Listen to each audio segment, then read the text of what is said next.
Friends, आज आपको हम अपने इस वीडियो में भारतीय राष्ट्रीय आंदोलन एवं संवैधानिक विकास के बारे में बताएंगे। उससे संबंधित जितने भी लगभग क्वेश्चन बनते हैं उनके बारे में बताएंगे और उसकी कंप्लीट व्याख्या भी करेंगे। तो आप लोग इस वीडियो को पूरा देखिए, जिससे आप लोगों को आने वाले एग्जाम में अगर यहाँ से कोई प्रश्न आता है तो आप उसको सही करके अवश्य आएँ। तो ये जो क्वेश्चन है आपको GIC एग्ज़ाम जो होगा पॉलिटिकल साइंस, और उसके साथ साथ PGT एग्ज़ाम पॉलिटिकल साइंस, उसके अलावा जितने भी एग्ज़ाम होंगे जहां पर भारतीय राष्ट्रीय आंदोलन एवं संवैधानिक विकास के बारे में पूछा जाता है, राजनीति विज्ञान संविधान से आते हैं जो क्वेश्चन, वहां से ज़रूर आप इसमें से कर पाएंगे। तो चलिए शुरू करते हैं अपने प्रश्नों को। तो पहला प्रश्न जो हमारा दिया गया है, ऑपरेशन विजय किसे मुक्त कराने के लिए किया गया था। ये आपका भारतीय राष्ट्रीय आंदोलन से संबंधित ये प्रश्न है।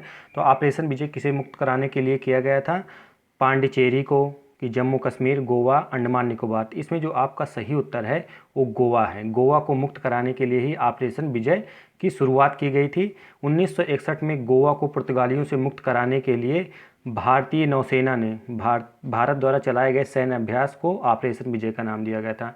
तो जो 1961 में गोवा को मुक्त कराने के लिए किससे मुक्त कराया गया था, पुर्तगालियों से। तो उसी के दौरान ऑपरेशन विजय चलाया गया था सेना के द्वारा। तो आप लोगों को याद रखना है कि पहली बात तो पूछा जा सकता है कि ऑपरेशन विजय किससे संबंधित था।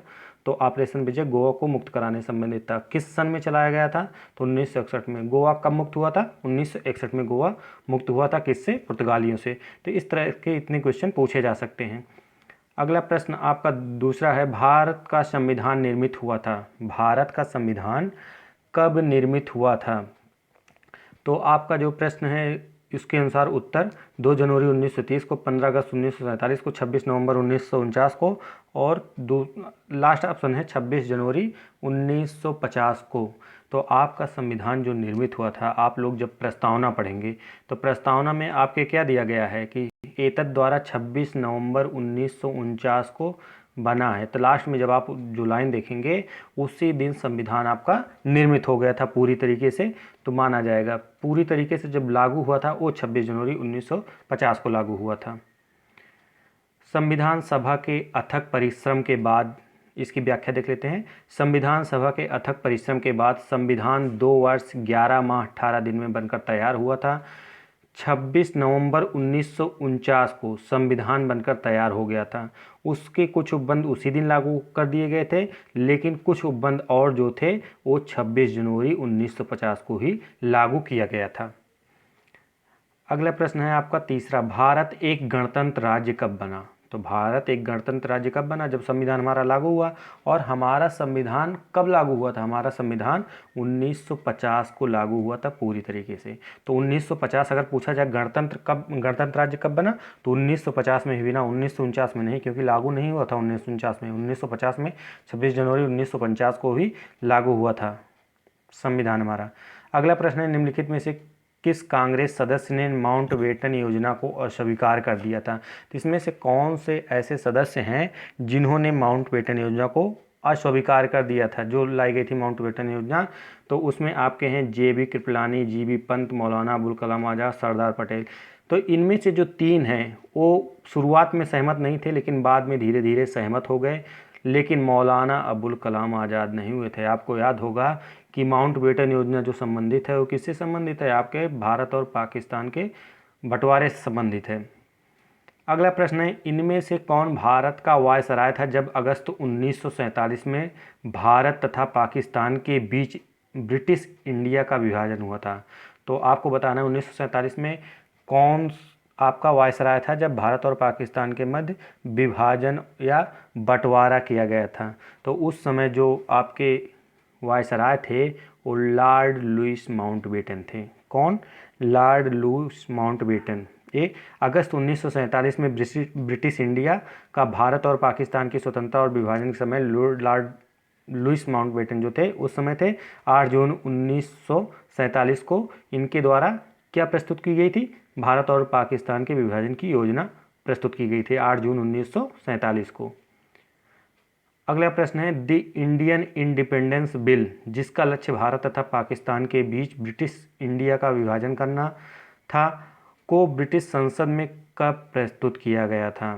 तो जो बिल था जिससे भारत को स्वतंत्रता दी जानी थी वो बिल कब ब्रिटिश की संसद में प्रस्तुत किया गया था, प्रश्न ये पूछ रहा है। तो किस नाम से था? द इंडियन इंडिपेंडेंस बिल के नाम से था। तो आपका जो इसमें सही आंसर है 4 जुलाई 1947 को क्या किया गया था? 4 जुलाई 1947 को ब्रिटिश संसद में इस बिल को प्रस्तुत किया गया था और ब्रिटिश संसद द्वारा 18 जुलाई 1947 को ही पारित कर दिया गया था। तो इसमें आप देख लीजिए 18 जुलाई को ब्रिटिश संसद द्वारा इसे पारित कर दिया गया था। किसे? इसी अधिनियम को पारित कर दिया गया था। अगला प्रश्न है, नीचे 2 वक्तव्य दिए गए हैं, नीचे 2 वक्तव्य दिए गए हैं, इनमें से कथन और कारण है, आपको इनमें से सही उत्तर का चयन करना है। तो कथन जो है दिया गया है, कथन ए और कारण के बारे में आपको बताना है। तो कथन आपका है ए, भारतीय स्वतंत्रता अधिनियम 1947 ने भारत में ब्रिटिश शासन का अंत किया। कह रहा है भारतीय स्वतंत्रता अधिनियम ने 1947 में ब्रिटिश शासन का अंत किया। कारण इसका दे रहा है भारतीय स्वतंत्रता अधिनियम 1947 ने भारत के लिए एक नए विस्तृत संविधान की व्यवस्था की, नए विस्तृत संविधान की व्यवस्था की। क्या ऐसा है कि इसने विस्तृत संविधान की व्यवस्था की थी 1947 ने? नहीं की थी, क्योंकि उसे संविधान सभा द्वारा किया गया था, कैबिनेट मिशन द्वारा जो संविधान सभा का गठन हुआ था उसके द्वारा किया गया था, ना कि 1947 ने किया था। तो भारतीय स्वतंत्रता अधिनियम ने 1947 में ब्रिटिश शासन का तो अंत कर दिया, लेकिन ए नहीं सही है। दूसरा आपका ए सही है, कारण कथन जो है सही है, लेकिन इसका कारण जो है वो गलत है। तो इसमें आपका जो ऑप्शन होगा, ऑप्शन के हिसाब से गा होगा, जिसमें कहा गया है कथन सही है किंतु कारण जो है इसका गलत है। अगला प्रश्न है 8वां, संविधान की प्रारूप समिति का अध्यक्ष कौन था? संविधान की प्रारूप समिति का अध्यक्ष कौन था? आप लोगों को पता ही होगा, कई बार एक क्वेश्चन पूछा भी गया है। तो इसमें आपके भीमराव अंबेडकर जी जो हैं ये संविधान सभा की प्रारूप समिति के अध्यक्ष थे। अगला प्रश्न है, भारतीय संविधान की प्रारूप समिति में कितने कुल सदस्य थे? तो ये क्वेश्चन इंपॉर्टेंट है कि जो संविधान की प्रारूप समिति थे उसमें कुल कितने सदस्य थे? टोटल संविधान की प्रारूप समिति में आपके टोटल 7 सदस्य थे। अगर हम सदस्यों की बात करें तो उसमें भीमराव अंबेडकर जी भी आते हैं, क्योंकि वो अध्यक्ष थे, लेकिन वो भी इसी सदस्य के अंतर्गत आते। टोटल कुल मिला के 7 सदस्य थे। तो भीमराव अंबेडकर, एन गोपाल स्वामी अयंगर, के एम मुंशी, ए के स्वामी अय्यर, सैयद मोहम्मद सादुल्ला, बी एल मित्र, इनके स्थान पर बाद में माधवराव को सदस्य बनाया गया था। मैंने, आप जब देखेंगे तो आपको मैंने डिटेल में बताया है प्रारूप समिति के बारे में, आप मेरा वीडियो जाके देख सकते हैं। उसके बाद आपके हैं डीपी खेतान, इनकी मृत्यु हो गई थी, उनके स्थान पर टी कृष्णामाचारी को सदस्य बनाया गया था। अगला प्रश्न है, भारतीय संविधान का वास्तुकार किसे माना जाता है? जो भारत का संविधान है उसमें किसे वास्तुकार माना जाता है? वास्तुकार मतलब किसने उसको प्रारूप दिया, क्या बनाया? तो उसमें आपके जो प्रश्न का उत्तर है अंबेडकर जी हैं। अंबेडकर जी को भारतीय संविधान का वास्तुकार माना जाता है। अगला प्रश्न 11 नंबर है, भारत की संविधान निर्मात्री सभा का कानूनी सलाहकार कौन था? संविधान का कानूनी सलाहकार कौन था? तो आपके बी एन राव जो हैं वो संविधान सभा के कानूनी सलाहकार थे। तो इसमें आपका खा नंबर प्रश्न, खा उत्तर सही है इसमें। अगला प्रश्न है 12 नंबर, संविधान सभा का विधिक सलाहकार कौन था? संविधान सभा का विधिक सलाहकार कौन था? ए हैं Sachchidanand Sinha, K M Munshi, B N Rao, B T Krishnamachari. तो क्वेश्चन वही है, इसके पहले जो मैंने क्वेश्चन बताया था वही है, लेकिन इसको घुमा के पूछ लिया गया कि संविधान सभा का विधिक सलाहकार कौन था? विधिक सलाहकार आपके बी एन राव जी ही थे।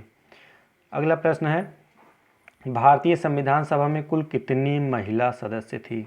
भारतीय संविधान सभा जो बनी थी हमारी, उसमें पूछ रहा है कुल कितनी महिला सदस्य थी।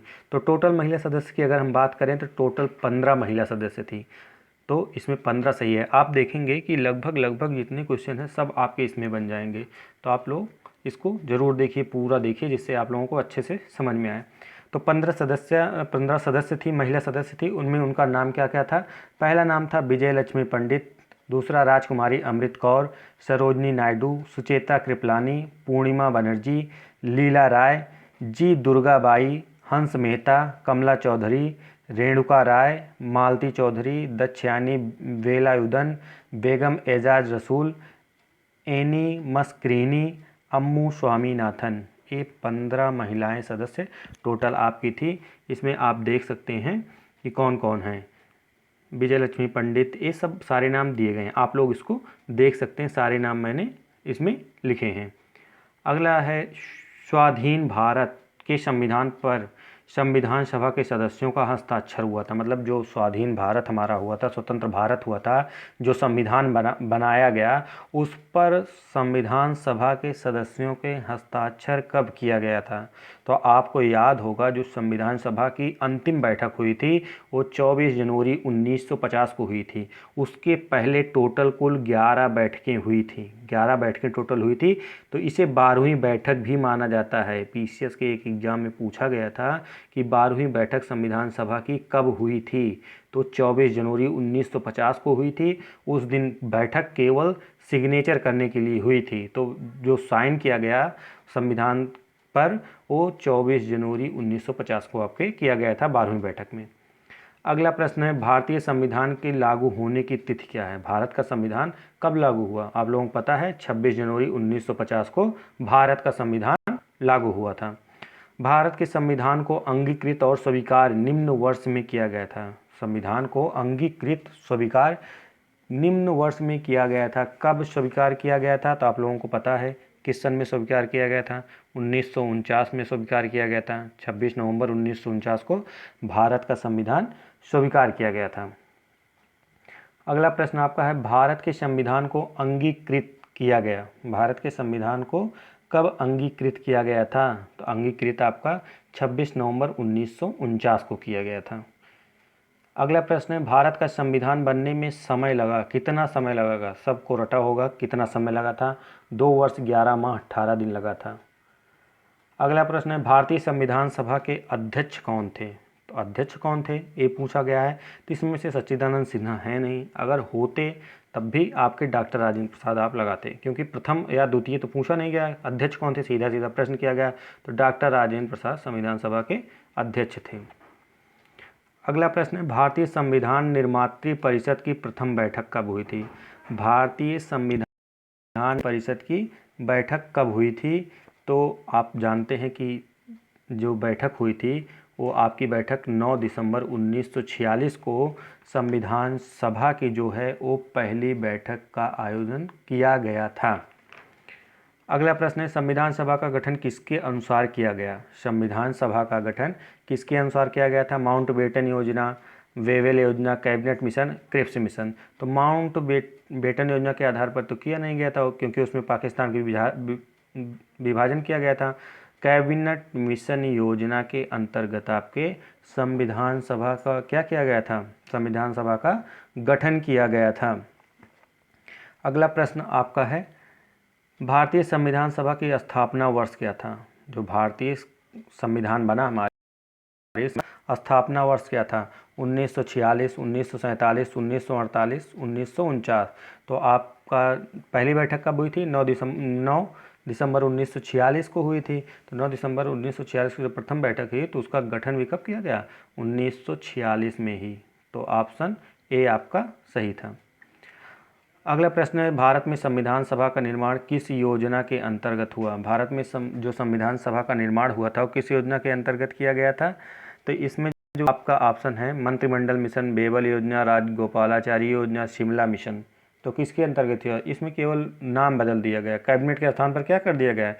मंत्रिमंडल मिशन। तो इसमें आपका पहला ऑप्शन जो है सही होगा। जवाहरलाल नेहरू द्वारा प्रस्तुत उद्देश्य प्रस्ताव संविधान सभा ने कब पारित किया? जवाहरलाल नेहरू ने जो उद्देश्य प्रस्ताव प्रस्तुत किया था कब प्रस्तुत किया था? 13 तारीख को प्रस्तुत किया था उन्होंने उद्देश्य प्रस्ताव। 13 दिसंबर 1947 को उन्होंने उद्देश्य प्रस्ताव प्रस्तुत किया था। तो कब पास किया गया ये पूछा जा रहा है। तो आपका 22 जनवरी 1947 को ये पास किया गया था। अगला प्रश्न है भारतीय संविधान का निर्माण निम्नलिखित में से किसने किया था? भारतीय संविधान का निर्माण आपकी संविधान सभा ने किया था, क्योंकि संसद से कोई मतलब ही नहीं, तो संविधान सभा ने ही भारतीय संविधान का निर्माण किया था। अगला है संविधान सभा के संबंध में निम्नलिखित में से कौन सा कथन सत्य है? संविधान सभा के संबंध में आपको बताना है कौन सा कथन सत्य है। पहला है यह वयस्क मताधिकार पर आधारित था। आपको पता होगा कि शुरू में जो मांग की गई थी कि यह वयस्क मताधिकार पर आधारित होगा, लेकिन इसमें कह रहा है यह वयस्क मताधिकार पर आधारित नहीं है। फिर उसके बाद है यह प्रत्यक्ष मतदान का प्रतिफल था। प्रत्यक्ष मतदान बिल्कुल नहीं हुआ था। यह बहुदलीय निकाय था। यह बहुदलीय निकाय था, ठीक है। इसने कार्य कई समितियों के माध्यम से किया, ठीक है। तब इसका हम उत्तर देख लेते हैं, क्योंकि उत्तर जो दिया गया है हमें कूट के माध्यम से इसका उत्तर का चयन करना है। तो नीचे दिए गए कोड में सही उत्तर का चयन कीजिए। पहला ऑप्शन दिया गया है ए और 2, मतलब यह वयस्क मताधिकार पर आधारित था और यह प्रत्यक्ष नहीं हुआ था। दूसरा है 1 और 4, दूसरा है 2 और 3, 1 2 3 4। तो जो हम ऑप्शन देखते हैं इसमें हमारा ऑप्शन दिया ही नहीं गया है, क्योंकि जो एक क्वेश्चन पूछा गया है एग्जाम में, तो यह वयस्क मताधिकार पर आधारित नहीं है, तो वयस्क मताधिकार पर आधारित नहीं, ए भी सही है। यह प्रत्यक्ष मतदान का प्रतिफल था, तो प्रत्यक्ष मतदान नहीं हुआ था। यह वयस्क मताधिकार पर आधारित है, यह बहुदलीय निकाय था, यह इसने कार्य कई समितियों के माध्यम से किया था। तो इसमें 1 3 4 हमारे सही हैं, लेकिन इसमें ऑप्शन में आप देखेंगे 1 3 4 ऑप्शन में नहीं दिया गया है। अगर इसी में खा में 3 दिया गया होता तो आपका ये आंसर खा वाला सही होता, लेकिन ऐसा नहीं है। तो आप जाने रहिए कौन सा सही है कौन सा गलत है। अगला प्रश्न है 27 नंबर। 1946 में भारत में अंतरिम सरकार का मुखिया कौन था? जो 1946 में सरकार बनी थी उसका मुखिया पूछ रहा है कौन था, तो उसका मुखिया आपको पता ही होगा कौन था। जवाहरलाल नेहरू जी आपके उसके मुखिया थे।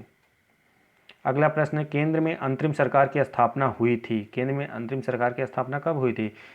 क्रिप्स मिशन आने के पहले हुई थी, उसके बाद है क्रिप्स मिशन के आने के बाद हुई थी, फिर है कैबिनेट मिशन आने के बाद हुई थी, कि माउंट बेटन की योजना के पेश करने के बाद हुई थी।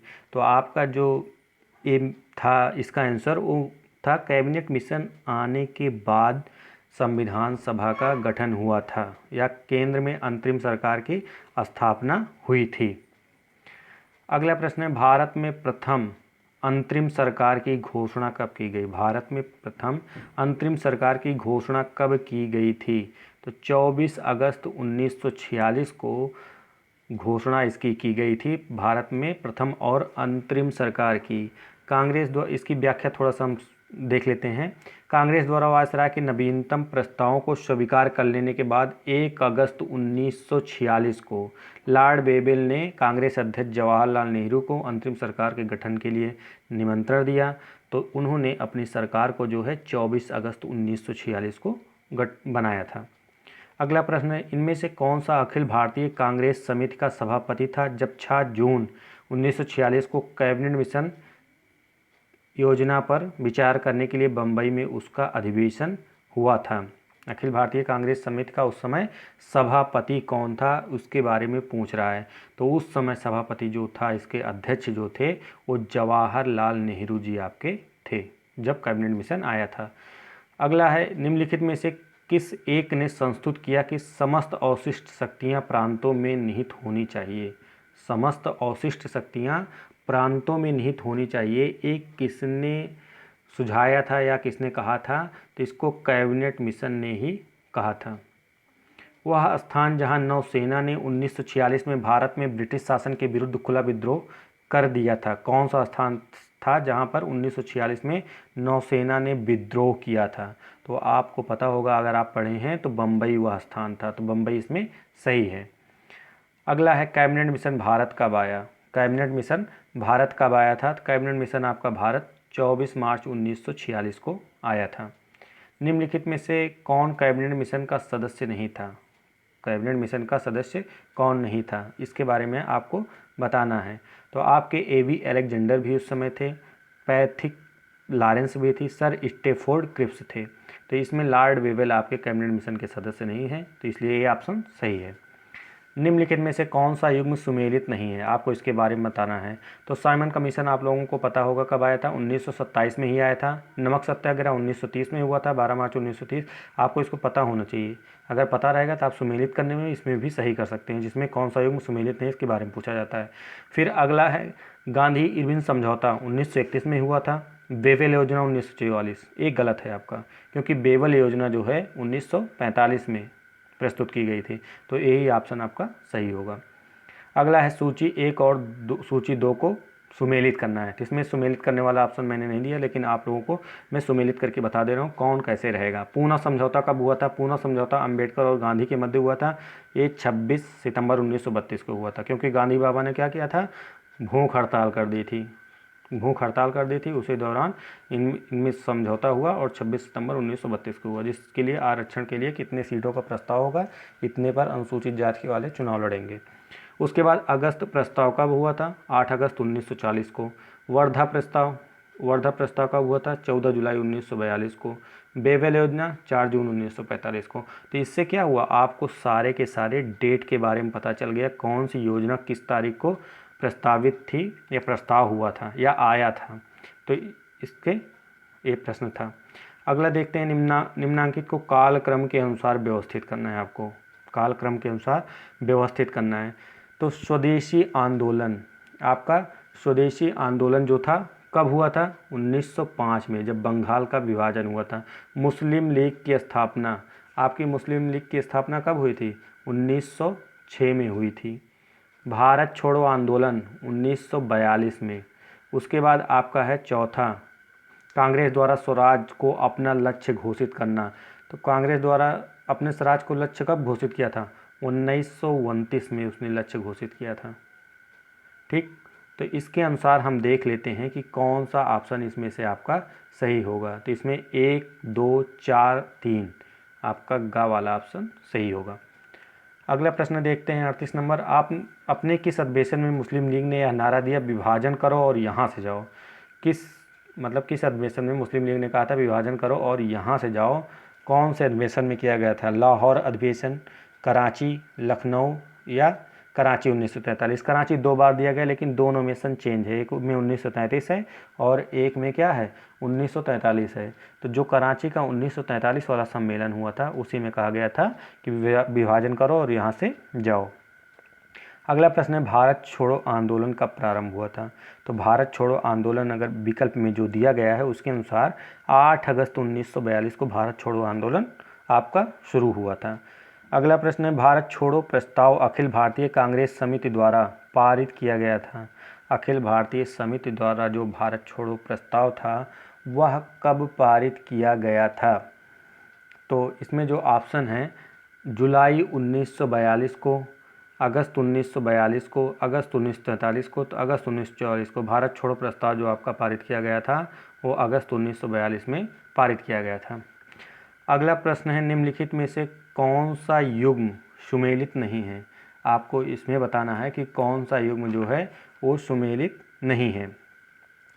लॉर्ड इरविन क्रिप्स प्रस्ताव, वायसराय उस समय था, घटनाएं हुई थी। तो लॉर्ड इरविन क्रिप्स प्रस्ताव, lord Wavell Shimla pact, lord Chelmsford 1919 अधिनियम, लॉर्ड माउंटबेटन पाकिस्तान मांग।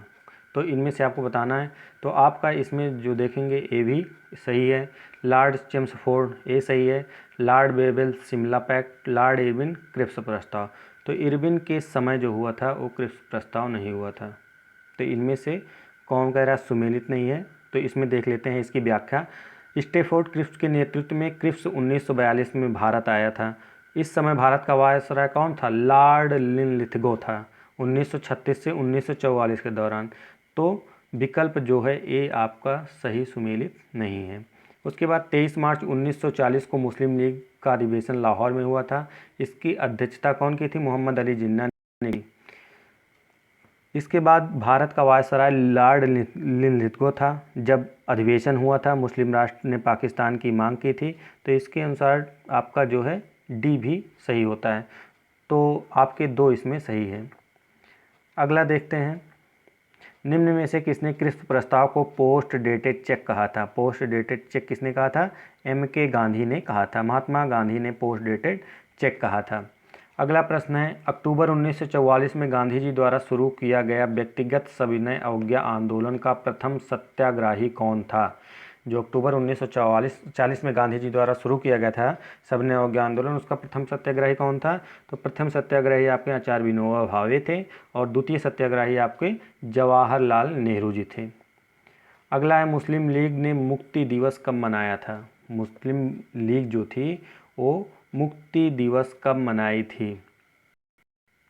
आप यहाँ पर देखेंगे एक क्वेश्चन मैंने यहाँ पर बताया था सुमेलित करने के लिए, उसको देख लेते हैं। यहाँ पर था लॉर्ड इरविन क्रिप्स प्रस्ताव। लॉर्ड इरविन जब क्रिप्स प्रस्ताव किसके समय में आया था? वो लिन लिथगो थे उस समय वायसराय। उसके बाद आपका लॉर्ड बेबल सिमला पैक्ट सही है, लॉर्ड चेम्सफोर्ड 1919 अधिनियम सही है, लेकिन लॉर्ड माउंटबेटन पाकिस्तान की मांग, लॉर्ड माउंटबेटन के समय पाकिस्तान की मांग नहीं की गई थी। लॉर्ड लिन लिथगो भी उस समय थे, क्योंकि जो आपका 23 मार्च 1940 का लाहौर अधिवेशन हुआ था जिसमें आपके मोहम्मद अली जिन्ना ने अध्यक्षता की थी, उसमें पाकिस्तान की मांग की गई थी। उस समय लिन लिथगो ही आपके वायसराय थे। तो इसमें दो ऑप्शन सही हैं, पहला और चौथा, मतलब पूछ रहा है कौन सा गलत है, पहला और चौथा गलत है, तो इसलिए इसमें दो ऑप्शन हैं, तो इसमें नहीं किया जा सकता। आप लोग को पता होना चाहिए कौन किसमें सही है। फिर अगला प्रश्न हम देख रहे थे 44 नंबर प्रश्न, मुस्लिम लीग ने मुक्ति दिवस कब मनाया था? तो मुस्लिम लीग ने जो मुक्ति दिवस मनाया था उसमें चार ऑप्शन है, 22 दिसंबर 1939, 25 दिसंबर 1938, 26 जनवरी 1939, 15 अगस्त 1939। तो मुस्लिम लीग ने जो मुक्ति दिवस मनाया था, कब मनाया था? जब आपकी कांग्रेस जो सरकारें थी इस्तीफ़ा दे दी थी कांग्रेस की सरकार ने, तो 22 दिसंबर 1939 को मुस्लिम लीग ने उसी के उपलक्ष्य में मनाया था मुक्ति दिवस। अगला प्रश्न है आपका, सुभाष चंद्र बोस ने कांग्रेस के अध्यक्ष पद के लिए चुनाव कब लड़ा था? तो कांग्रेस जो सुभाष चंद्र बोस थे वो कब लड़े थे चुनाव? 1938 में चुनाव लड़े थे आपके सुभाष चंद्र बोस, हरिपुरा सम्मेलन में वो अध्यक्ष बने थे। अगला है 1936 में किसने कहा गांधीवाद जैसी कोई चीज़ नहीं है? गांधीवाद जैसी कोई चीज़ नहीं है, इसको स्वयं महात्मा गांधी जी ने कहा था, गांधीवाद जैसे कोई चीज़ नहीं है। अगला प्रश्न है 47 नंबर, भारत की संविधान सभा में अखिल भारतीय दलित वर्ग संघ के सदस्य के रूप में कौन शामिल हुए थे? तो आपके इसमें देखेंगे ऑप्शन है B R Ambedkar, Moturi, Satyanarayan, Jagjivan Ram, R Shankar. तो इसमें जो आपका सही उत्तर है वो जगजीवन राम जी हैं जो शामिल हुए थे। अगला प्रश्न है, संघ सरकार द्वारा राज्यों को आदेश देने का विचार भारत के संविधान निर्माताओं ने कहाँ से प्राप्त किया था? भारत के संविधान निर्माताओं ने कहाँ से प्राप्त किया था? तो वो आपका जो ऑप्शन है 1935 के भारत सरकार अधिनियम से प्राप्त किया था। अगला प्रश्न है, भारत सरकार अधिनियम 1935 ने, भारत सरकार अधिनियम 1935 के बारे में आपको बताना है क्या सही है। भारतीय एकात्मक व्यवस्था नहीं की गई थी, अध्यात्मात्मक व्यवस्था प्रदान की नहीं, राज्यपाल की शक्तियों की व्याख्या की नहीं की, आपका जो चौथा ऑप्शन है भारतीय संघीय व्यवस्था का प्रबंध किया। तो ये ऑप्शन आपका सही है, भारतीय संघीय व्यवस्था का इसने प्रबंध किया था 1935 का अधिनियम आपका। अगला है 50 नंबर प्रश्न, प्रांतीय स्वायत्तता का प्रावधान निम्न में से किसके अंतर्गत किया गया था? प्रांतीय स्वायत्तता का जो प्रावधान किया गया था किसके अंतर्गत किया गया था? 1935 भारत सरकार अधिनियम के माध्यम से। फिर दूसरा है भारतीय स्वतंत्रता नियम, मार्ले मिंटो सुधार, उपरोक्त में से कोई नहीं।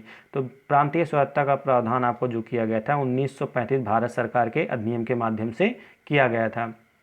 51 नंबर आपका प्रश्न है, निम्नलिखित में से कौन सा एक गांधी के स्वराज की अवधारणा है? निम्न में से एक गांधी के स्वराज की कौन सी अवधारणा है? तो कानून का शासन, योग्य व्यक्तियों का शासन, स्वशासन, सत्ताधारी शासन। तो आप इसमें गांधी जी के बारे में पढ़ेंगे तो उसमें आप स्पष्ट रूप से जानेंगे तो उन्होंने स्वशासन पर बल दिया था, वो नहीं चाहते थे कि सत्ताधारी पार्टी कोई शासन करे। अगला प्रश्न है 52 नंबर, महात्मा गांधी के अनुसार अहिंसा कितने प्रकार की है? अहिंसा कितने प्रकार की है? तो महात्मा गांधी के अनुसार अहिंसा जो है वो 3 प्रकार की अहिंसा है। कौन कौन सी? हिंसा न करना, उसके बाद है प्रथम कौन सी है हिंसा न करने के लिए? मनसा, मन से, अर्थात मन से किसी का अहित ना सोचना। दूसरा है वाचा, किसी को कटुवाणी का प्रयोग न करना। और तीसरा है कर्मणा, तो कर्म द्वारा किसी का अहित न करना। अगला प्रश्न है, सविनय अवज्ञा आंदोलन के अनंतर गढ़वाल पलटन के जवानों ने जिस स्थान पर प्रदर्शनकारियों पर गोली चलाने से इनकार कर दिया था, तो इसमें आपका जो है पेशावर में क्या किए थे? इस पलटन ने पेशावर में गोली चलाने से क्रांतिकारियों पर मना कर दिया था। अगला है प्रश्न आपका 54 नंबर, भारत में पृथक स्वतंत्र मुस्लिम राज्य के विचार को सर्वप्रथम प्रस्तुत किया था। सर्वप्रथम पृथक जो स्वतंत्र मुस्लिम राज्य के विचार को किसने प्रस्तुत किया था? तो मोहम्मद इकबाल ने प्रस्तुत किया था। इसके बारे में डिटेल में अगर हम आपको बताएं तो 1930 में मुस्लिम लीग के इलाहाबाद अधिवेशन में अध्यक्षीय भाषण में कवि और राजनीतिक चिंतन जो मोहम्मद इकबाल जी थे, सर्वप्रथम एक पृथक मुस्लिम राज्य का प्रस्ताव रखा था। जबकि भारतीय मुसलमानों के लिए पृथक राज्य पाकिस्तान शब्द का प्रयोग जो था वो कैम्ब्रिज विश्वविद्यालय के छात्र रहमत अली ने किया था। किसने किया था? रहमत अली ने 1933 में। अगर पाकिस्तान शब्द का प्रयोग की बात आएगी तो रहमत अली ने सबसे पहले उस शब्द का प्रयोग किया था पाकिस्तान का।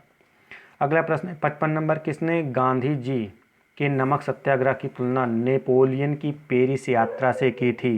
तो इसका जो सही आंसर है आपका Subhash Chandra Bose, Nehru, K M. Panikkar, Winston Churchill. तो इसमें सही उत्तर जो होगा सुभाष चंद्र बोस इसने कहा था कि नमक सत्याग्रह की तुलना नेपोलियन की पेरिस यात्रा से की थी। अगला प्रश्न है, नमक कानून तोड़ने के लिए गांधी जी ने प्रसिद्ध दांडी यात्रा प्रारंभ की थी 26 फरवरी 1929 को, 12 मार्च 1930 को, 31 दिसंबर 1930 को, 2 अक्टूबर 1930 को। तो इसका सही ऑप्शन जो है आपका दूसरा है 12 मार्च 1930 को। महात्मा गांधी ने 12 मार्च 1930 को दांडी मार्च का शुरुआत की थी। उसमें साबरमती आश्रम से उनके 78 सहयोगी थे जो साथ में उनके शुरुआत की थी। 24 दिन में ये अपनी लंबी यात्रा को पूरी करते हैं और 6 अप्रैल 1930 को ये नमक कानून को तोड़ते हैं और सविनय अवज्ञा आंदोलन की शुरुआत भी करते हैं। अगला प्रश्न है, कांग्रेस ने अपने पूर्ण स्वराज के उद्देश्य को किस वर्ष निर्धारित किया था? मैंने इसके पहले भी बताया था किस वर्ष निर्धारित किया था उन्होंने, 1929 में, जो लाहौर का अधिवेशन हुआ था। अगला प्रश्न है, निम्नलिखित में से कौन सा सही है? पहला ऑप्शन आपका है मूल अधिकारों को भारतीय संविधान में सम्मिलित करने के लिए 1928 की नेहरू रिपोर्ट ने समर्थन किया था। उसके बाद है दूसरा 1935 के भारत सरकार अधिनियम में मूल अधिकारों का उल्लेख था, तो एक बिल्कुल गलत है। फिर है 1940 के अगस्त प्रस्ताव में मूल अधिकार सम्मिलित थे, बिल्कुल गलत। 1942 के क्रिप्स प्रस्ताव में मूल अधिकार का उल्लेख किया गया था, तो इसमें भी नहीं किया गया था। तो मूल अधिकारों का जो उल्लेख किया गया था वो आपके भारतीय संविधान में सम्मिलित करने के लिए 1928 की जो मोतीलाल नेहरू की रिपोर्ट थी उसमें समर्थन किया गया था। अगला 59 नंबर प्रश्न है, निम्नलिखित में से कौन सा एक नेहरू समिति रिपोर्ट 1928 के स्रोत से भारत के संविधान में समाविष्ट किया गया है? तो आपका पहला ऑप्शन संघीय शासन है, दूसरा आपका निदेशक सिद्धांत है और तीसरा मौलिक अधिकार, चौथा मौलिक कर्तव्य। तो मौलिक अधिकार मैंने बताया इसको सम्मिलित किया गया है भारत के संविधान में। अगला प्रश्न है, नेहरू समिति रिपोर्ट में निम्नलिखित में से कौन सी एक संस्तुति नहीं की गई थी? तो कौन सी संस्तुति नहीं की गई थी? भारत अन्य अधिराज्यों की तरह माना जाना चाहिए, भारत अन्य अधिराज्यों की तरह माना जाना चाहिए।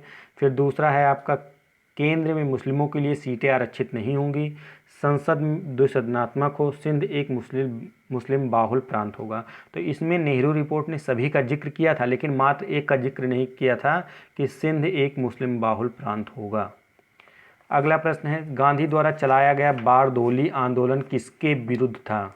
जो बारदोली आंदोलन गांधी जी द्वारा चलाया गया था जिसमें आपके सरदार पटेल को लौह पुरुष की उपाधि दी गई थी, सरदार की उपाधि दी गई थी, तो किसमें किया गया था? भारत में अंग्रेजी शासन, न्यायिक व्यवस्था, किसानों पर अन्याय, भूमि पर अधिक कर में वृद्धि के लिए। तो भूमि पर जो भूमि कर की वृद्धि की गई थी अधिक, उसी के लिए किया गया था। वहाँ की महिलाओं ने सरदार की उपाधि दी गई थी वहाँ की महिलाओं के द्वारा। अगला प्रश्न है, महात्मा गांधी कब भारतीय राष्ट्रीय कांग्रेस के अध्यक्ष थे? महात्मा गांधी भारतीय राष्ट्रीय कांग्रेस के कब अध्यक्ष थे? तो 1924 में अध्यक्ष बने थे। बेलगांव का एक सम्मेलन हुआ था, उसी में ये जो महात्मा गांधी थे अध्यक्ष बनाए गए थे कांग्रेस के। अगला प्रश्न है 63 नंबर, निम्नलिखित में से कौन स्वराज पार्टी से संबंधित था? स्वराज पार्टी से कौन व्यक्ति संबंधित था? गोखले, बीजी तिलक, M.R. जयकर, डॉक्टर राजेंद्र प्रसाद। तो जो स्वराज पार्टी से संबंधित थे डॉक्टर M.R. जयकर जी सम्मिलित थे। स्वराज पार्टी की स्थापना 1923 में की गई थी, किसके द्वारा? C.R. दास तथा मोतीलाल नेहरू के द्वारा इसकी स्थापना की गई थी। उसके बाद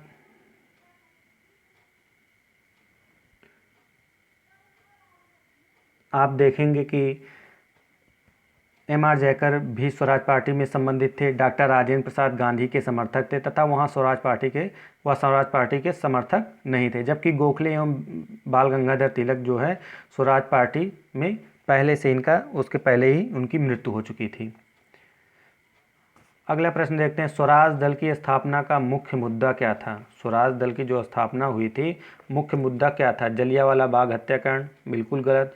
प्रांतीय स्वशासन, काउंसिल प्रवेश, बंगाल विभाजन। तो इसमें जो आपका गा ऑप्शन सही है, काउंसिल प्रवेश, काउंसिल में प्रवेश करना और वहाँ पर परेशान करना सरकार को, उनका मुख्य मुद्दा था, कोई कानून ना बनने पाए।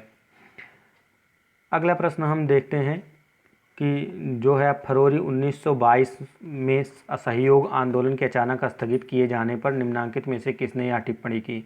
फरवरी 1922 में जब असहयोग आंदोलन स्थगित कर दिया गया था, चौरा चौरी कांड हुआ था गोरखपुर में 5 फरवरी को, तो उसी दौरान उसके बाद गांधी जी ने स्थगित कर दिया था। तब किसने वाक्य कहा था कि जब जन उत्साह अपनी चरम सीमा पर पहुंच रहा था, उस समय वापसी का आदेश देना एक राष्ट्रीय आपदा से कुछ कम नहीं था। इस तथ्य को या इस वाक्य को सुभाष चंद्र बोस जी ने कहा था। अगला प्रश्न है, असहयोग आंदोलन के एजेंडा में निम्नलिखित कार्यक्रमों में से क्या सम्मिलित नहीं था? असहयोग आंदोलन जो था उसमें क्या सम्मिलित नहीं था? तो उसमें आपके कानूनों की अवमानना करना नहीं सम्मिलित था, बाकी सभी सम्मिलित थे। विदेशी वस्तुओं का बहिष्कार करना, अदालतों का बहिष्कार, 1919 के अधिनियमों के अंतर्गत चुनावों का बहिष्कार करना था। अगला आपका प्रश्न है, असहयोग आंदोलन की निम्नलिखित प्रमुख विशेषताएं थी? नामित पदों से त्यागपत्र देना, विधायिका का बहिष्कार करना, न्यायालयों का बहिष्कार करना, सरकार के बकाया करों का भुगतान। तो इसमें जो है सरकार के बकाया करों का भुगतान बिल्कुल नहीं करना था, और बाकी नामित पदों से त्यागपत्र देना, ये तीनों आपके जो प्रथम तीनों हैं वो सत्य हैं, बाकी चौथा जो है असत्य है। इसमें ऑप्शन जो सही है वो आपका खा वाला सही है, 1, 2, 3 इसमें सत्य है।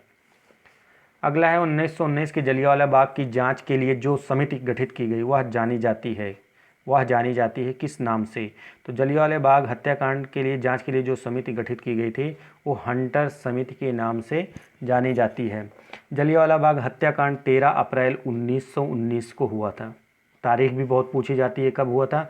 13 अप्रैल 1919 को हुआ था। इसकी जांच के लिए सरकार ने हंटर कमीशन का गठन किया था। कमीशन ने मार्च 1920 में अपनी रिपोर्ट पहुंची थी, लेकिन दुर्घटना के लिए सरकार को दोषी बिल्कुल नहीं बताया गया था। अगला प्रश्न जो है, निम्न में से कौन सा सही सुमेलित नहीं है? तो इसमें आपका जो है मोतीलाल नेहरू रिपोर्ट सही है, 1928 में। जिन्ना खिलाफत आंदोलन, ये भी उससे संबंधित है। गांधी जी चंपारण सत्याग्रह, चंपारण सत्याग्रह, तो ये सही है। सुभाष चंद्र बोस फॉरवर्ड ब्लॉक, तो ये भी सही है। आपका जिन्ना जो है वो खिलाफत आंदोलन से बिल्कुल नहीं सम्मिलित थे। इससे संबंध में आप थोड़ा सा व्याख्या देख लीजिए। खिलाफत आंदोलन को देश की स्वतंत्रता आंदोलन से जोड़ने के वो विरोधी थे। उन्होंने गांधी जी को राजनीति में धर्म को न लाने की सलाह दी थी। उन्होंने खिलाफत आंदोलन में गांधी जी की भागीदारी के विरुद्ध गांधी जी को सावधान भी किया था। तो इसमें चंपारण सत्याग्रह जो हुआ था कब हुआ था? 1917 में हुआ था, और नेहरू रिपोर्ट 1928 में आई थी। उसके बाद है गांधी जी एवं सुभाष चंद्र बोस ने फॉरवर्ड ब्लॉक की स्थापना कब की थी? 1939 में। अगला देखते हैं, खिलाफत आंदोलन का प्राथमिक उद्देश्य क्या था? खिलाफत आंदोलन जो शुरू हुआ था उसका प्राथमिक उद्देश्य क्या था? तुर्की के खलीफा को समर्थन प्रदान करना। केवल मुसलमानों का यह उद्देश्य था कि तुर्की के खलीफा को समर्थन प्रदान किया जाए और उनको उस पद से ना हटाया जाए। अगला है, दूसरा है, भारतीय मुसलमानों को सद्भावना प्राप्त करना। बिल्कुल नहीं। भारतीय मुसलमानों को राष्ट्रीय आंदोलन की मुख्य धारा में लाना। भारत में हिंदू मुस्लिमों की एकता सुनिश्चित करना। तो कुछ नहीं, पहला ऑप्शन आपका इसमें सही है।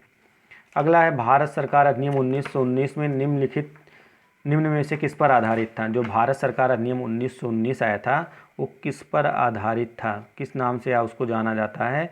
तो मॉन्टेग्यू चेम्सफोर्ड रिपोर्ट के नाम से इसको जाना जाता है। अगला है, द्वैध शासन प्रणाली राज्यों में लागू की गई थी। द्वैध शासन प्रणाली जो राज्यों में लागू की गई थी वो 1919 अधिनियम के द्वारा लागू की गई थी। जिसे हम मॉन्टेग्यू चेम्सफोर्ड सुधार के नाम से भी जानते हैं। अगला प्रश्न आपका है, निम्नांकित में से किस एक अधिनियम में सिख, यूरोपियन और भारतीय क्रिश्चियनों के लिए सांप्रदायिक निर्वाचन को शामिल किया गया था? तो और ज़्यादा मतलब सांप्रदायिक कर दिया गया। शुरुआत में सबसे पहले 1909 में मार्ले मिंटो सुधार के अंतर्गत ही किया गया था सांप्रदायिक, जिसमें मुस्लिमों के लिए किया गया था। उसके बाद 1935 में भारत शासन अधिनियम के माध्यम से इन सभी के लिए सांप्रदायिक निर्वाचन का प्रारंभ कर दिया गया था।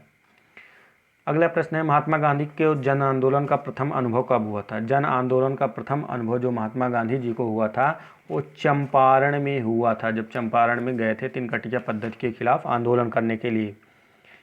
अगला है, भारतीय राष्ट्रीय कांग्रेस का प्रथम महिला अध्यक्ष कौन थी? तो भारतीय राष्ट्रीय कांग्रेस के प्रथम महिला अध्यक्ष अगर पूछा जाता है तो उसमें आपकी एनी बेसेंट जी थी। 1917 में ये बनी थी। लेकिन अगर पूछा जाए भारत की कौन महिला भारतीय राष्ट्रीय कांग्रेस की पहली अध्यक्ष थी, तो सरोजनी नायडू बनी थी 1925 में। कहाँ की थी, कहाँ पे, किस अधिवेशन में? कानपुर में। तो ये आप इसको देखेंगे।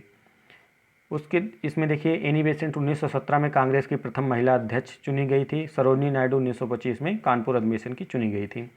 अगला प्रश्न है, निम्नलिखित में से कौन होम रूल आंदोलन से संबंधित नहीं था? इसमें से कौन सा ऐसा व्यक्ति था जो होम रूल आंदोलन से संबंधित नहीं था? तो लाला लाजपत राय संबंधित थे। उसके बाद मदन मोहन मालवीय, लोकमान्य तिलक, एमजी रनाडे। तो लोकमान्य तिलक जो थे ये ही केवल होम रूल आंदोलन संबंधित थे, बाकी ये सब नहीं संबंधित थे, क्योंकि होम रूल आंदोलन अप्रैल 1916 में लोकमान्य तिलक जी ने चालू किया था। उसके बाद है, आप देख लीजिए, अप्रैल 1916 में तिलक ने पूना में होम रूल लीग की स्थापना की थी। इसके प्रथम अध्यक्ष जोसेफ बेफिस्टा एवं सचिव एनसी केलकर थे। एनी बेसेंट 1916 में होम रूल लीग की स्थापना की थी। बंगाल विभाजन कब रद्द किया गया था? बंगाल विभाजन आप देखेंगे जब दिल्ली दरबार का आयोजन किया गया था तभी बंगाल विभाजन रद्द किया गया था। 1911 में बंगाल के विभाजन को रद्द किया गया था। दिसंबर 1911 में ब्रिटिश सम्राट जॉर्ज पंचम और महारानी मेरी भारत के आगमन पर दिल्ली दरबार का आयोजन किया गया था। 12 दिसंबर 1911 को सम्राट ने बंगाल विभाजन को क्या किया था?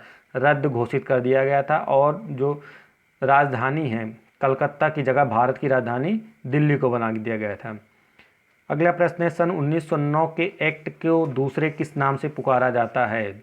1909 का जो एक्ट था मार्ले मिंटो सुधार के माना जाता है, जिसमें आपका मार्ले जो था वो भारत सचिव था तथा मिंटो आपका वायसराय था। अगला प्रश्न है, बंगाल विभाजन के समय कौन सा आंदोलन प्रारंभ किया गया था? तो बंगाल का विभाजन कई बार आ चुका है कि उस समय मैंने बताया था स्वदेशी आंदोलन को प्रारंभ किया गया था 1905 में। अगला है, स्वदेशी आंदोलन का प्रारंभ कब किया गया था? 1905 में बंगाल के विभाजन के विरोध में। तो आपका पहला ही ऑप्शन जो है वो आपका सही है, बंगाल विभाजन के विरोध में इसको शुरुआत की गई थी, ना कि 1907 में कांग्रेस के विभाजन के उपरांत। तो ये सब नहीं, आपका पहला सही था। तो लॉर्ड कर्जन उस समय कौन था? वायसराय था भारत का।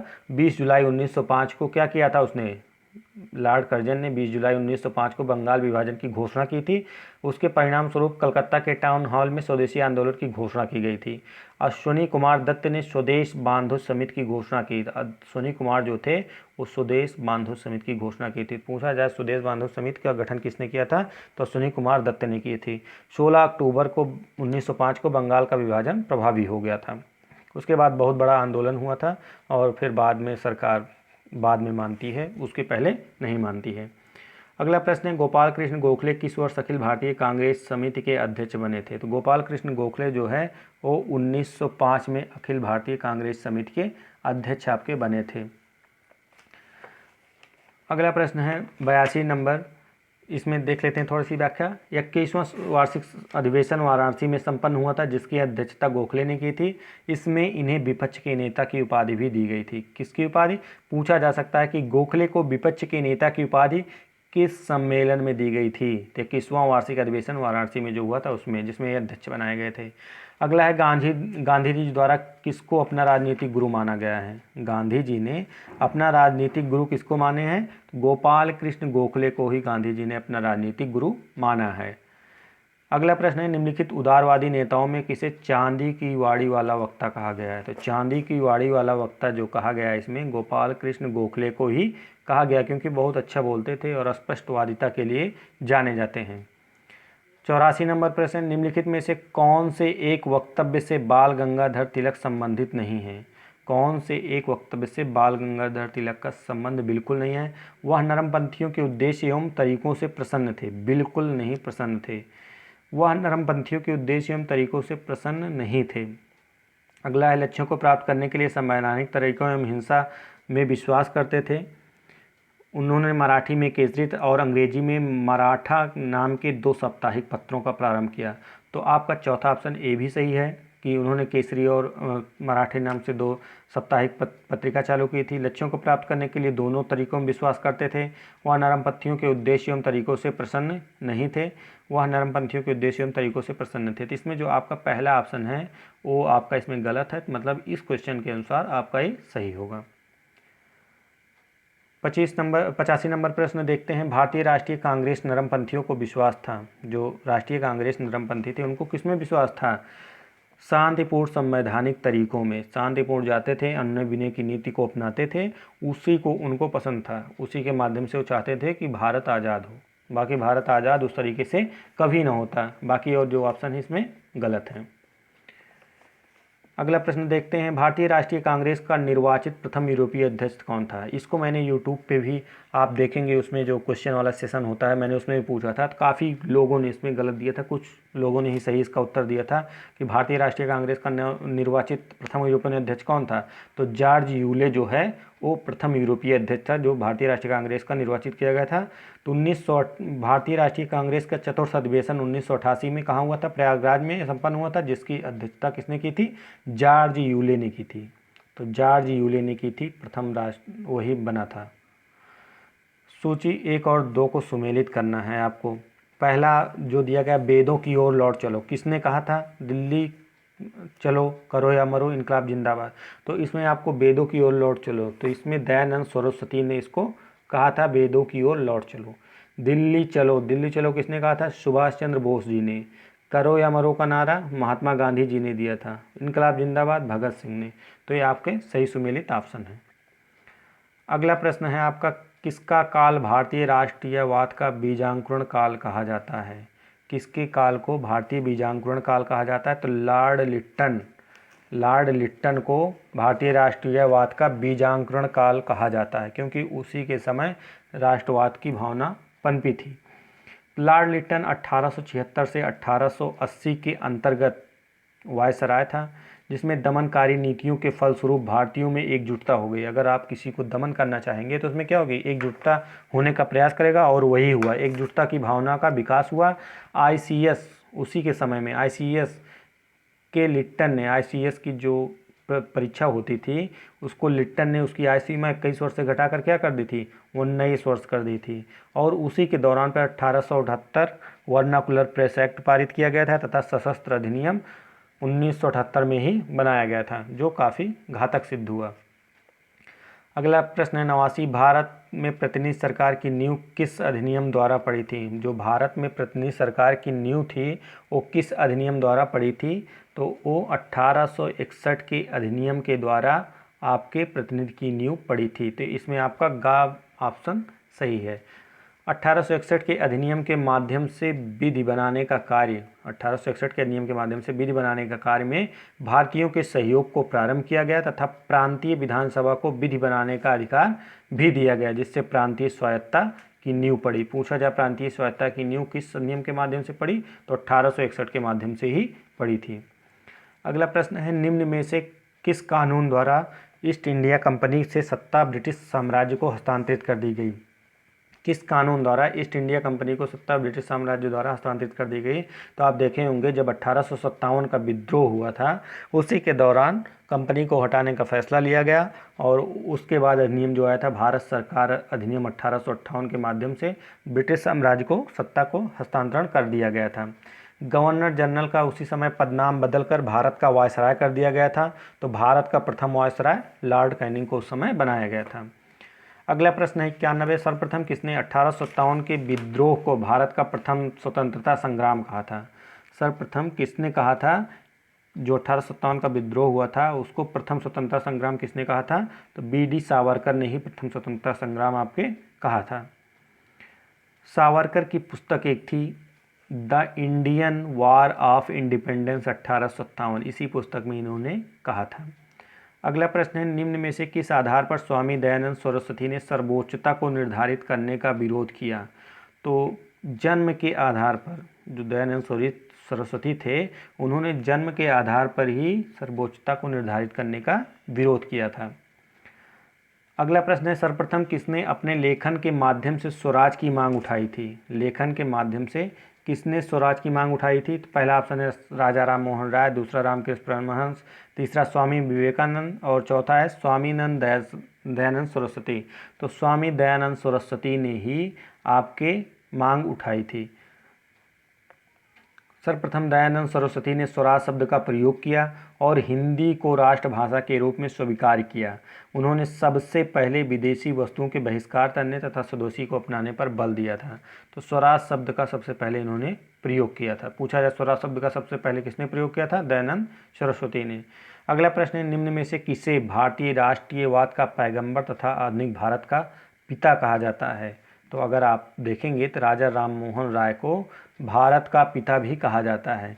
इनके बारे में थोड़ा डिटेल में जान लेते हैं क्योंकि पूछा जाता है प्रश्न, क्या और दूसरे नाम से पूछा जा सकता है। तो राजा राम मोहन राय को भारतीय पुनर्जागरण का पिता, भारतीय राष्ट्रीयवाद का पैगंबर, अतीत और भविष्य के मध्य सेतु, भारतीय राष्ट्रीयवाद का जनक, आधुनिक भारत का पिता, प्रथम आधुनिक पुरुष तथा युग दूत भी इनको कहा जाता है। अगला प्रश्न है, 1947 में बने नेहरू सरकार के कानून मंत्री थे। 1947 में नेहरू सरकार के कानून मंत्री कौन थे इनमें से? तो इनमें से जो नेहरू सरकार के कानून मंत्री थे वो भीमराव अंबेडकर जी थे। आपका चौथा ऑप्शन जो है वो सही है। अगला है 96 प्रश्न, 4 नंबर, निम्न में से किसने तीनों गोलमेज सम्मेलन में भाग लिया था? तीनों गोलमेज सम्मेलन में मात्र एक व्यक्ति ने भाग लिया था और वो थे भीमराव अंबेडकर जी थे। तीनों गोलमेज सम्मेलन में भाग लिए थे 1930 से 32 के दौरान जो गोलमेज सम्मेलन तीनों हुए थे।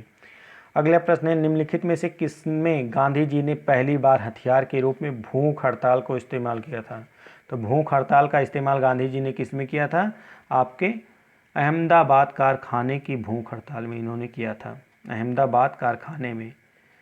तो इसके बारे में देख लेते हैं। अहमदाबाद 1818 में हुआ था। मिल मालिकों और मजदूरों के मध्य विवाद हुआ था प्लेग बोनस को लेकर, जिसमें गांधी जी ने 3 दिन पर अनशन पर थे। उसके बाद जाकर ये विवाद सुलझा था और इनकी मांग अंशतः मान ली गई थी। पूर्णतः तो नहीं मानी गई लेकिन अंशतः मान ली गई थी। अगला प्रश्न है 98, सावरकर किससे जुड़े थे? इनमें से सावरकर किससे जुड़े थे? भारतीय राष्ट्रीय कांग्रेस, स्वतंत्र लेबर पार्टी, हिंदू महासभा, इनमें से कोई नहीं। तो सावरकर जो जुड़े थे वो हिंदू महासभा से आपके जुड़े थे। अगला प्रश्न है, जब वर्नाकुलर प्रेस एक्ट पारित किया गया तब भारत का गवर्नर जनरल कौन था? उस समय भारत का गवर्नर जनरल जो था, अभी मैंने बताया था, लॉर्ड लिट्टन थे। उस समय भारत के गवर्नर जनरल लॉर्ड लिट्टन आपके थे। लॉर्ड रिपन ने 1882 में वर्नाकुलर प्रेस एक्ट को रद्द कर दिया था, लेकिन भारतीय भाषाओं के समाचार पत्रों को अंग्रेजी भाषा के समाचार पत्र के समान ही स्वतंत्रता उन्होंने क्या की थी? प्रदान कर दी थी। वर्नाकुलर प्रेस एक्ट के समय लॉर्ड लिट्टन क्या थे? आपके वायसराय थे। अगला प्रश्न आपका है, इस अधिनियम को, जो वर्नाकुलर प्रेस एक्ट था आपका, इस अधिनियम को मुंह बंद करने वाला अधिनियम भी कहा जाता है। 100 नंबर प्रश्न देखते हैं। आपका ये आखिरी प्रश्न है, भारत को औपनिवेशिक स्टेटस दिए जाने की मांग किसने की थी? भारत को औपनिवेशिक स्टेटस की मांग दिए जाने वाली मांग केवल दादा भाई नौरोजी जी ने ही की थी, क्योंकि ये चाहते थे कि भारत को औपनिवेशिक स्टेटस मिले कि भारत गुलाम है। तो दादा भाई नौरोजी को grand old man of India भी कहा जाता है। वो प्रथम भारतीय थे जो 1892 में फिन्सबरी से ब्रिटिश संसद के सदस्य चुने गए थे और अपने प्रवास के दौरान उन्होंने अंग्रेज़ों को भारतीय समस्याओं से अवगत कराने के उद्देश्य से लंदन इंडियन सोसाइटी 1865 में इन्होंने लंदन में इंडियन सोसाइटी की स्थापना की थी तथा ईस्ट इंडिया एसोसिएशन 1866 में नामक संस्था इन्होंने स्थापित की थी। तो फ्रेंड्स, हमारे इस वीडियो में बस इतना ही। अगले वीडियो में आपको कुछ और बताएंगे। धन्यवाद।